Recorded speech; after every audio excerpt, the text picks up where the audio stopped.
한번 해봅시다.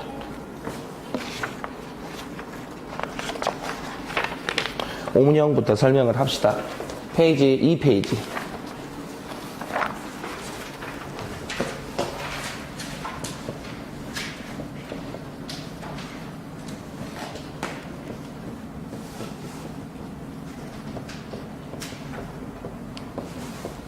첫 단추가 제일 힘들다고, 항상 수업을 진행하다 보면은 오문형하고 저 품사 관계를 설명을 하기가 참 힘듭니다.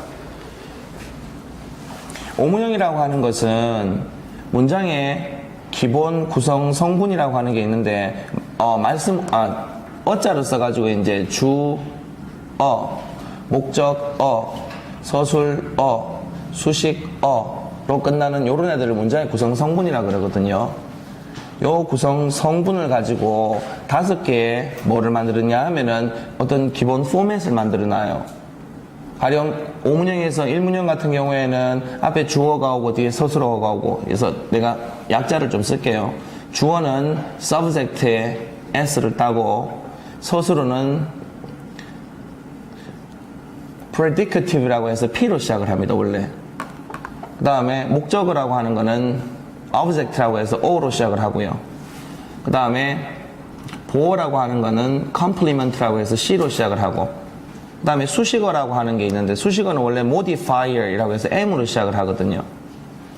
그래서 요 약자부터 조금 먼저 정리를 해 놓으세요. SPOCM 가지고 오문형을 만드는데 1문형의 포맷은 S와 P만 있으면 됩니다. 빨리 좀 할게요. 이 부분은 한두 번 들은 게 아니니까. 2문형은 SPC로 구성이 되고, 3문형은 SPO로 구성이 되고, 아시는 분 도와주세요. SPO로 구성이 되고, 5문형은 SPOC로 구성이 돼요. 이 5문형 아시죠? 그 지금 5문형을 이제 딱 적어놓고 보니까 지금 빠진 게 뭐가 있어요? 내가 구성 성분 5가지 중에서 건드리지 않은 거. 내가 안 집어넣은 단어가 하나 있죠. M을 안 집어넣었잖아. 그죠? 수식어. 수식어를 왜 안 집어넣냐면 필수 성분이 아니기 때문이라 그래요. 오문형을 만들기 위해서 기본 포맷이 되기 위한 필수 성분들은 요 4가지밖에 없거든요. 그리고 그 필수 성분 안에도 1문형에서 5문형까지 공통적으로 다 들어가 있는 게 뭐예요? SP죠. SP. 주어하고 서술어 같은 경우에는 우리가 일반적으로 요거를 필수 성분이라 그래요. 반면에 1문형에는 없고, 2문형에는 있고, 3문형에는 있고, 4문형에는 2개나 있고, 5문형에는 2 다 있고 한 게 목적어랑 보어잖아요. 딱 잘라가지고 서술어 뒷자리에 구성을 보면은 1문형에서 5문형까지 다 달라진단 말이에요. 그래서 문형이라고 하는 건 어디서부터 차이를 발생을 시키냐면 서술어 뒷자리부터 달라지기 시작하죠. 그래서 문장의 중심은 항상 서술어라는 말이 왜 나오냐 하면 모든 문장이 서술어 앞부분의 형태는 다 동일하게 맞아떨어지는데 서술어 뒤부터 달라지기 때문에 문장의 중심을 서술어로 보는 거거든요. 그랬을 때 뼈대는 요 4개지만 이 안에 없어서는 안 되는 필수 성분이 있고, 문형에 따라서 없어도 되고 있어도 되고, 하지만 오문형 안에는 들어가고, 필수는 맞지만 문형에 따라서 선택적으로 들어간다 해서 얘를 선택적 필수 성분이라 그럽니다. 이게 좀 고리타분한 표현이긴 하지만 누누이 말씀드리지만 기초부터 잘 공사를 잡으세요. 확실하게 뒷부분 가가지고 내가 부연 설명을 해줬을 때 우리 이 부분 했었잖아요 라고 설명을 했는데 그 부분이 잘 안 떠오르면은, 잠깐만요. 우리 애가 언제부터 핸드폰을 만지기 시작하더니만 요새는 지 맘대로 다 설정을 해놨어. 이렇게 정리를 해놓고 난 다음에 수식어라고 하는 건 말 그대로 얘네들이 드라마라고 치면은 SP가 뭐에 해당하겠어요? 맞죠? 남자 주연 배우, 여자 주연 배우예요. 근데 얘네들은요, 중요하긴 하지만 요새 그거 보나? 뭐지? 뭐 별에서 온 당신? 그대? 그거 봐요? 그거 되게 재밌죠? 재밌는데 만약에 그 드라마에 그 노시마 이름이 뭐냐? 전지현보다 머리 작은 애 수연이, 예, 수연이하고 전지현이 둘만 딱 나오면은 같은 극이라도 그렇게 재밌지는 않겠죠. 조연의 역할이 중요합니다. 얘네들이 조연의 역할이라고 생각하시면 돼요. 그러면 드라마가 주조연으로만 이루어집니까? 길 지나가는 사람 1, 2도 있어야 되겠죠. 그 1, 2에 해당하는 존재가 누굴까요? 예, 수식어예요. 수식어라고 하는 것이 엑스트라 같은 역할이라면 물론 없으면 좀 허전하게 하겠지만 만약에 제작비가 좀 부족해 그러면은 과감히 뺄 수도 있겠죠. 주요를 뺄까요? 아니면 엑스트라를 뺄까요? 엑스트라를 빼겠죠. 그래서 수식어라고 하는 건 뼈대에는 안 들어가기 때문에 일단 기본 주조연부터 먼저 구해놓고 내가 여유 자금이 좀 있다 그럼 수식어를 집어넣으면 돼요. 그 수식어 자리가 어딜까요? 공백은 다 수식어를 집어넣을 수 있어요. 이 공백 자리 여기 다 사이사이 양 끝에는 수식어 자리입니다. 문장 이 말을 기억하셔야 돼요. 문장 뼈대가 갖추어지고 다 갖추어진 이후에는 양 끝과 중간중간 사이사이는 다 수식어를 집어넣을 수 있습니다. 그러면 기본 오문형 구조라고 하는 게 머릿속에서 쫙 그렸을 때 수식어까지 다 집어넣은 상태의 오문형을 구성 성분으로만 표시를 해보세요 하면은 뭐라고 해야 되겠어요? M, S, M, P, M 이 구조가 나오겠죠. 일문형은 이거는 MS, MP, MC, M 이런 구조가 나와야 된다고. 그러면은 자 여러분들이 오문형에 대해서는 이렇게 정리를 마무리 지으시면 돼요. 오문형이라고 하는 것은 엄밀하게 따지면은 한 드라마가 있는데 그 드라마에 캐스팅되는 배역이죠. 그럼 배역이 정해졌으면은 누구를 이제 구해야 돼요? 그 배역에 들어갈 배우를 구해야겠죠. 그럼 여기 김수혜를 집어넣고 여기에다가 전지현이를 집어넣고 여기에다가는 혜진이 맞나? 네, 혜진이 집어넣고 이렇게 조연 배우를 집어넣으면 되겠죠. 그러면 그 배역에 들어갈 배우가 누구냐 하면 품사예요. 얘가 배우예요. 오문형에 들어가는 구성 성분을 배역이라고 치면 얘네들은 배우기 때문에 각각의 자기 자리에 캐스팅을 해야 됩니다. 그러면은 기본사 품사에 뭐가 있어요? 자, 품사라고 하는 거 혹시 요런 글자 본 적 있어요? 입구자 3개 있는 거. 이게 뭐를 나타낸 단어예요? 영어로 쓰면은 품이라고 하는 저 단어가 뭔 것 같아요? 그레이드죠. 맞죠? 그레이드, 직책을 말하는 거예요. 이게 품사라고 하는 건 어떤 한 단어, A라는 단어가 이렇게 있을 때 이 단어의 이름이 품사다. 틀린 건 아니거든요. 근데 단어만 품사 계급을 가지는 게 아닙니다. 얘를 기본 4계급이라고 해보세요. 단어의 계급이 아니라 말의 계급이라고 해보세요. 말의 계급. 그럼 이 계급장을 달고 있는 사람, 그러면 뭐 배우라고 치면 이런 표현을 써서 좀 그렇긴 하지만 A급이 있고 B급이 있고 C급이 있고 이렇게 나눠지잖아요.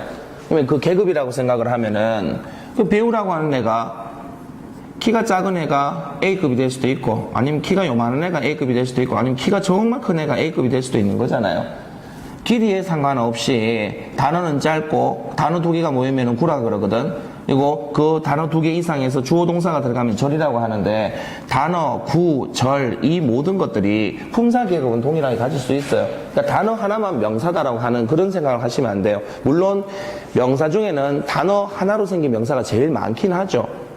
근데 차후엔 설명을 하겠지만 지금 요 말은 좀 기억을 해놓으세요. 품사라고 하는 건 단어의 이름은 아닙니다. 구의 이름이 될 수도 있고 아니면은 절의 이름이 될 수도 있기 때문에 말을 할 때 품사가 뭡니까 하면은 그냥 말의 계급이라고 생각하시면 돼요. 그러면은 요런 말의 계급을 나타내는 그런 품사가 원래 몇 품사라고 배워요? 8품사라고 배우죠. 근데 4품사밖에 언급하지 않는 이유가 토익 시험 기준으로 설명을 하기 때문인데 토익에서는 감탄사를 안 다루고 대명사를 명사에 편입을 시켜버려요. 그래서 기본 품사는 명사와 요거는 n이라고 적을게요. 그 다음에 동사 V라고 적을게요. 그 다음에 형용사 이건 A라고 적고 그 다음에 부사 대명사와 감탄사를 제외하면 4개를 빼더라도 몇 개가 더 남아요? 2개가 남죠. 근데 여기 이제 연결사인 전치사 접속사가 들어가는데 아직 배울 부분이 아니에요. 괜히 지금 집어넣어버리면 힘드니까 요까지만 정리를 하세요. 자, 배우들이라 그랬어요. 배역에 집어넣어야 됩니다. 되게 보면은 역량이 뛰어나지 못한 배우가 드라마 한번 잠깐 인기를 얻었다고 주연 배우 배역 딱 치고 들어가는데 드라마 망하는 거 되게 많죠. 자기 역량에 맞는 자리가 정해져 있기 때문에 영어에서는 이 룰을 되게 중요하게 생각하고 토익에서도 이 문제를 되게 많이 내요. 그래서 자리 찾기 개념이라고 하는 건 일단 근본은 여기에서 시작을 하는 겁니다. 여기에서 명사라고 하는 얘는 어느 자리에 배역에 들어갈 수 있냐 하면 주어 자리, 주연 배우 자리 들어갈 수 있죠. 근데 보면 이런 거 있잖아. 어떤 영화에서는 주연인데 또 어떤 영화하고 조연한 애들 있죠. 목적어나 보어의 조연 자리도 들어갑니다. 동사는요, 얘는 특혜급입니다. 얘는 수식어 자리에만, 딱, 오롯 주인공 자리에만 들어갔네요. 그 다음에, 형용사라고 하네. 얘가 조금 좀 사나운 팔자인데요. 어떤 방송국 가면 약간 조연급인데, 어떤 방송국 가면 또 엑스트라예요. 그래서 얘 같은 경우에는 보호 자리에 가서 조연 역할을 하는 케이스도 있고요. 가끔씩은, 일거리 없을 때는 엑스트라로 수식으로 빠지기로 합니다. 부사는요, 얘는 모태 수식어입니다. 몇십 년을 수식어로만 살았던 사람이에요. 이렇게 정리를 한번 해보면 자리가 다 지정이 되죠. 그럼 얘로 바꾸는 거예요. 어떻게? 요 자리 n이 들어갑니다. 눈으로 따라와 보세요. 이렇게 칸을 채우다 보면은 여러분들에게 딜레마를 안겨주는 케이스가 두 가지가 있을 거예요. 자리 지정을 할 때. 이렇게 해서 V가 들어가고, 이렇게 해서 V가 들어가고, 이렇게 해서 V가 들어가고, 이렇게 해서 V가 들어가고, 이렇게 해서 V가 들어가고. 자리 잡는 공부 좀 했어요. 왜 연락이 한 번도 없었어? 그 다음에 이 자리는 C자리. C자리가 지금 하나로 끝나요? 겹쳐져요? 두 개를 고민하는 요 딜레마 상황이 온다고. 답을 드릴게요. 두 개가 되지만 실제로 답 나오는 케이스는 얘는 내 강사되고 나오는 토익 시험에서는 딱 한 번 답으로 됐었어요. 보호 자리가 비어있고 명사가 답인 케이스는. 생각하지 마세요. 보호 자리는 형용사만 생각을 하세요. 그래서 얘는 A라고 적습니다. 역시나 N, 역시나 N, 역시나 N, 역시나 N, 역시나 A. 이렇게 되겠죠. 그리고 난 다음에 수식어를 집어넣어야 되는데 수식어로 쓰이는 것도 지금 두 개잖아요. 이것도 딜레마죠. 얘는 내가 쿨하게 딱 정리를 해줬고 얘는 내가 감히 내 임의로 설정을 못해요. 룰이 있습니다. 어떤 룰이 있냐면 부사도 수식어로 쓰이고 형용사도 수식어로. 수식이라고 하는 건 말 그대로 어떤 사람, 일본 사람이 영어책을 썼는데 되게 재밌는 영어책이에요. 세상에서 가장 얇은 영어책이라고 이렇게 이제 되게 얇은 영어 문법책이었는데 형용사나 부사를 이름을 뭐라 그러냐면은 화장품사라고 적었더라고. 화장품사. 무슨 말인지 알겠어요? 자기 스스로는 어떤 역할을 못하고요. 형용사나 명사나 동사 이런 애들 화장품이라고 생각하시면 돼요. 이쁘게 발라주는 거. girl이라는 명사가 있는데 그 girl이라는 명사 앞에 beautiful이라는 애를 붙여줌으로써 마치 사람이 화장을 하는 것처럼 여자는 여자인데 아름다운 여자처럼 꾸며준다는 개념이 되는 거예요. 그랬을 때 형용사는 누구로 꾸며줍니까? 얘는 여자라고 치면 되게 순애보적인 사랑, 명사 하나만 딱 바라보는 해바라기 같은 존재예요. 얘는 명사만 꾸며주고요. 부사 같은 경우에는 이미 짝이 있는 명사를 제외하고, 왜냐하면 얘하고 친구인데 같은 업종에 종사하면서 남의 여자를 건드릴 수는 없잖아요. 그렇죠? 그래서 얘 같은 경우에는 품사들 중에서 명사를 빼고 형용사도 꾸며주고요.